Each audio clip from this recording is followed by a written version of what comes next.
special. It has a very dark history. I can feel death's hand on my shoulder. I need you to send me a sign that is a test to my faith. Who are you?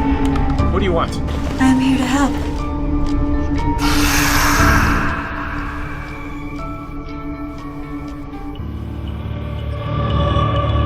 You are both from Satan, sent to tempt me.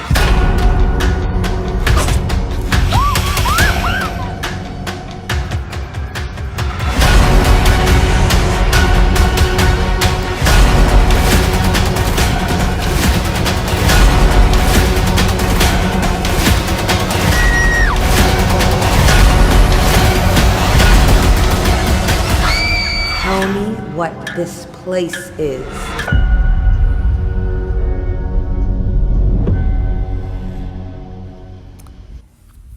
Alright, so here's the information on Amityville Vampire.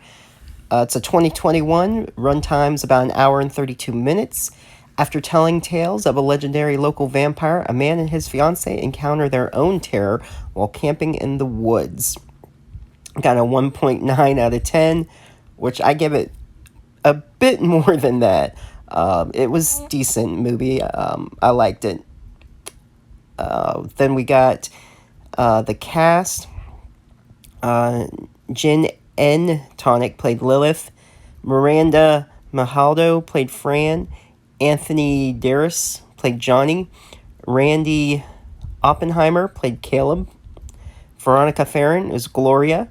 Maggie Knowlton was Catherine. Haley Young Miller is Chastity. Hosea Kane was Paco. Esmelie Montone as Kurt. Jay Randall as Razor. Tuesday Grant as Lisa. Sean Fabian Billings as Stoney. Kat Rodriguez as Margie. Laura Meadows is Susie. Margot Lee Hamilton is Sylvia. Cassie Rose was wine cellar victim. Evans Jacobs played Robert. And then a couple of the supporting cast, but that's the main cast right there. Director was Tim Vigil. Writers and directors, Carlos Perez. The director was also the writer. Tim Vigil was the second writer.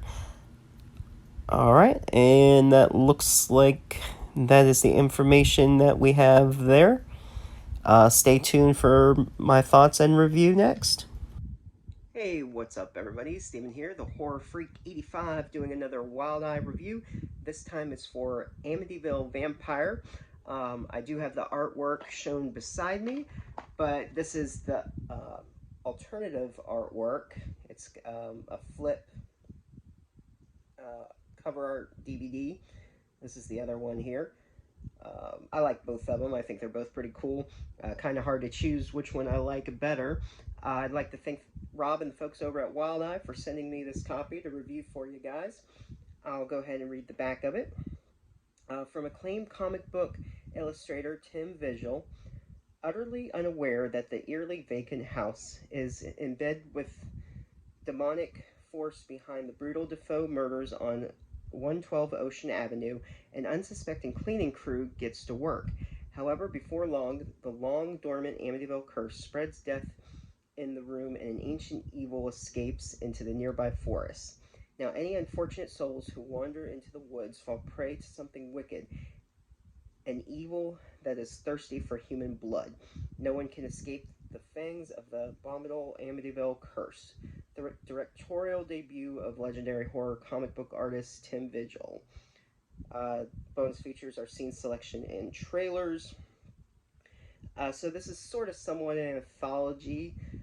It starts out with like this cleaning crew at the Amityville home, and a couple of them are unaware of what happened there, and the other one knows that there were murders there. How, you know, the guy shot his family and niece and daughters, and just a continuing curse of the house of people who have died in it. While they're cleaning up, one of the girls, she's in the bedroom cleaning the wall, and she looks up and some blood drips down into her mouth, turns her into a vampire. And of course, she's gonna feed off the rest of the crew. That's pretty obvious.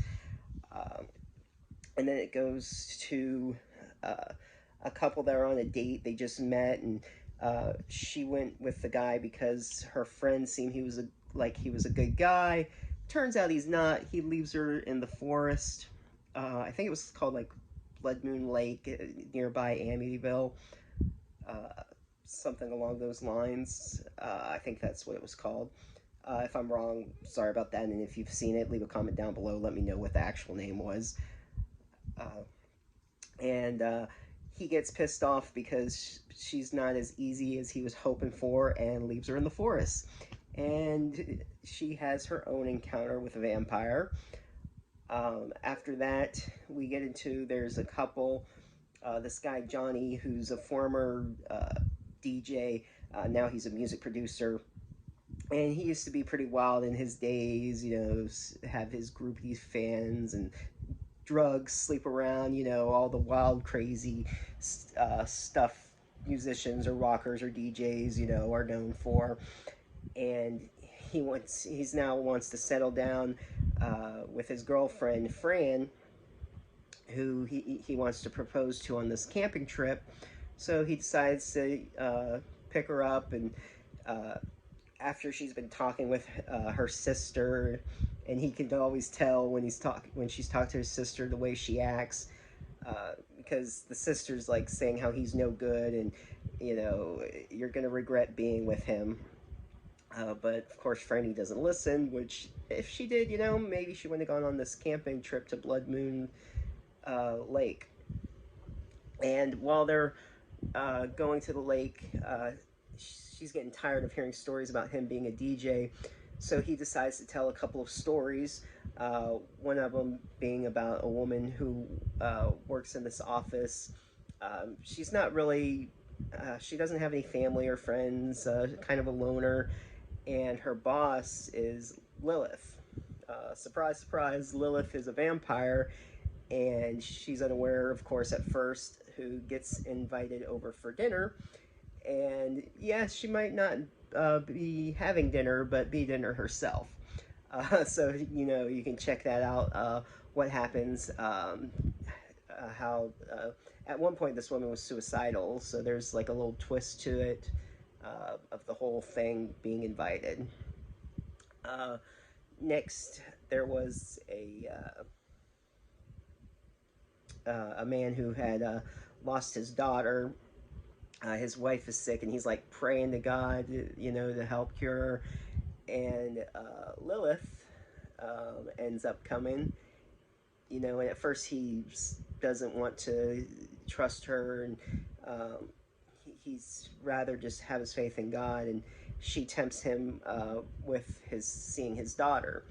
So there's that outcome. Lastly, we got, it goes back to them in the woods where they have their own experience. There's some crazy guys out in the woods not far from where they're camping, and they got this girl tied up, and they plan on having their way with her, and the two guys hear the car alarm of Johnny go off because I guess he forgot something in the car. So he tells him to go get it, and the one guy thinks he's going to have fun with Lilith, and they're kind of weird because she had felt cold, and he's trying to get off by hurting her. She's not getting hurt. He doesn't know she's a vampire. So, you can tell what happens to them. Yeah, don't mess with Lilith. And they run into, the other two guys run into Johnny. They have their own encounter. You'll see what happens there. And in the end, after that, Franny runs into Lilith as well. And you'll see the outcome of that. Whether it's good or bad, you'll just have to watch the movie. And I enjoyed it. The acting was decent. It did have a pretty low rating, I saw. I mean, it's not the greatest vampire. I mean, it is, the lower budget independent horror. but I think they put everything that they had into it. It was quite bloody. I mean, if you like the blood, slit throats, vampire drinking blood, it's got plenty of blood. It does have some nudity in it as well. We see Lilith. The vampire transformation was pretty cool, I thought. So overall, I mean, I don't give it a 1.5. I mean, I might give it a 5 out of 10 for what it was. I did enjoy it.